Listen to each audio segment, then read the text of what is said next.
How many of you wake up, grab your phone, doom scroll for like 20 minutes, and then wonder why you already feel kind of crappy before the day even starts? Yeah, me too. Or at least the old me. Here's the thing nobody tells you. Happiness isn't something that happens to you in the morning. It's something you build, like literally habit by habit. And the psychology behind this? It's wild. Today I'm breaking down 10 morning habits that are actually backed by psychological research. Not just fluffy, think positive stuff, but legit science you can use. So if you're tired of waking up feeling meh, stick around. This one's gonna be good.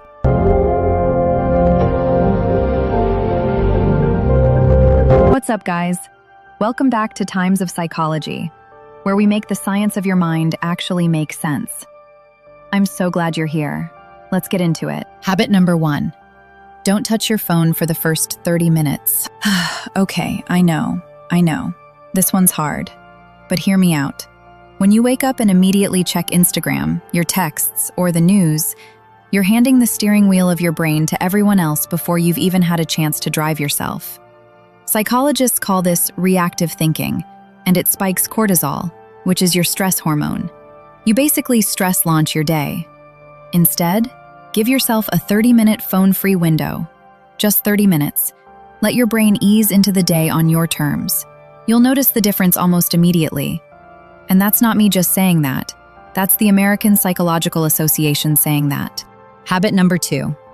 Hydrate before you caffeinate. All right, coffee lovers. Don't come for me. I love coffee too. But here's the deal. After 7 to 8 hours of sleep, your body is genuinely dehydrated. And even mild dehydration affects your mood, your focus, and your energy levels. That grogginess you feel? A lot of that is just thirst. So before you go for that cup of joe, pound a glass of water first. 16 ounces. Just do it. Your brain literally runs on water. It's made up of about 75% H2O. So when you hydrate first thing, you're essentially rebooting your system. Think of it like charging your phone. You wouldn't try to run your day on 3% battery, right? Habit number 3. Make your bed. Yes, really. I used to think this was boomer advice. Like, who cares, right? But then I looked at the psychology behind it and I was shook. Here's what's happening. When you make your bed, you complete a small task first thing in the morning. That tiny win triggers a dopamine release, the I did a thing chemical. And that feeling? It compounds. It makes you more likely to complete the next task, and the one after that. Navy Admiral William McRaven literally gave a whole commencement speech about this. He said, "If you want to change the world, start by making your bed." And the psychological research backs him up. It's called the completion effect, and it's very real. One small win in the morning equals momentum for the rest of your day. Habit number 4. Move your body, even for just 10 minutes. Now, I'm not saying you need to hit the gym at 5 a.m. like some kind of superhero. I'm saying move. 10 minutes. That's it. A walk around the block, some stretching, a quick yoga flow. Whatever feels good. Here's the psychology. Physical movement releases endorphins, serotonin, and dopamine, basically your brain's feel-good trifecta. And a study from Harvard found that even 10 minutes of moderate movement in the morning can improve your mood for up to several hours afterward. You're not working out for your body here, you're medicating your mind.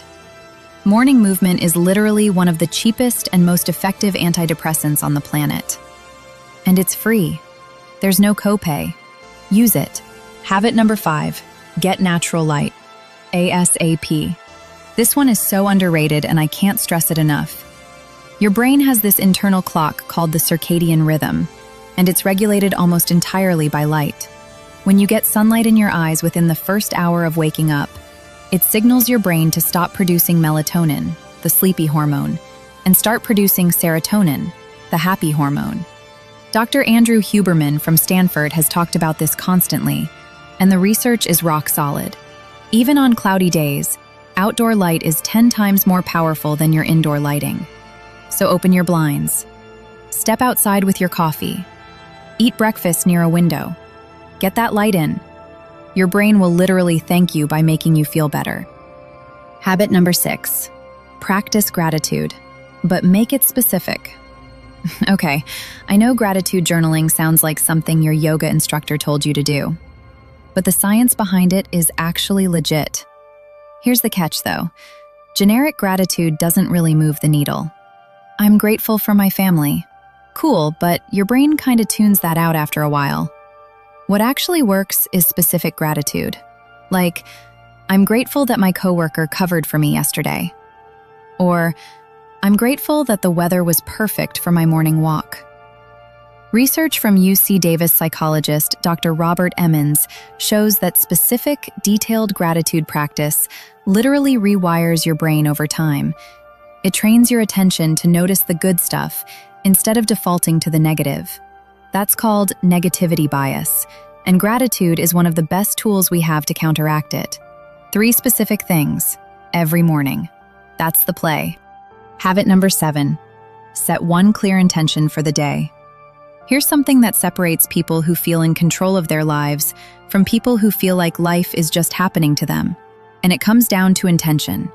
Most of us start the day with a vague to-do list and zero direction. And then we react to whatever comes at us. By 3 p.m., we feel scattered, stressed, and somehow both busy and unproductive. Instead, every morning ask yourself, what's the one thing I want to accomplish today that will make me feel like this day mattered? Just one, not 10, one. This comes from self-determination theory in psychology. The idea that having a sense of purpose and direction is foundational to well-being. When you set a clear intention, your brain's reticular activating system, basically your brain's filter, starts looking for ways to make that intention happen. It's like setting a GPS for your day. Habit number 8, eat a real breakfast. Your brain needs fuel. I know. Intermittent fasting is having its moment. And hey, if that works for you, do your thing.